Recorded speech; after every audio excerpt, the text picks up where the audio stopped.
एका बोकडामुळे बनावट रिक्षेचा पर्दाफाश करण्यात ठाणे वाहतूक शाखेच्या पोलिसांना यश आले। तीनहात नाका इथे वाहतुकीचं नियमन करताना एक गलेलठ्ठ बोकड घेऊन जाणाऱ्या रिक्षावर पोलिसांनी ऑनलाईन दंड आकारला।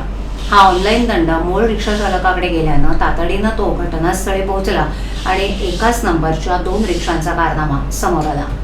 हा बनाव लक्षात येताच पोलिसांनी बनावट रिक्षा जप्त करून रिक्षा चालकाविरोधात नौपाडा पोलीस ठाण्यात गुन्हा दाखल केला, अशी माहिती वाहतूक उपायुक्त पंकज शिरसाट यांनी दिली। ठाण्यातील वाहतुकीच्या दृष्टीने अत्यंत महत्त्वाचा समजला जाणाऱ्या तीनहात नाका सिग्नल इथे 15 जून रोजी दुपारी नौपाडा वाहतूक पोलीस निरीक्षक गौरी मोरे या पथकासमवेत दैनंदिन वाहतूक नियमन करत होत्या।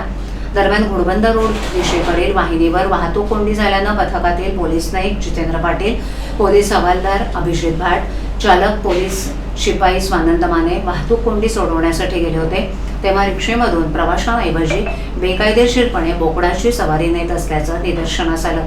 त्यानुसार रिक्षा चालकावर ई-चलानची कारवाई करण्यात आली। ऑनलाईन दंड ठोठावताच काही वेळातच मुंब्रा इथून एक रिक्षा चालक आपली रिक्षा घेऊन घटनास्थळी आला। आपली रिक्षा मुंब्रा इथे असताना मला दंड कसा काय आला, अशी विचारपूस त्यानं केली। त्यामुळे कारवाई करण्यात आलेली रिक्षा बनावट असल्याचं निष्पन्न झालं।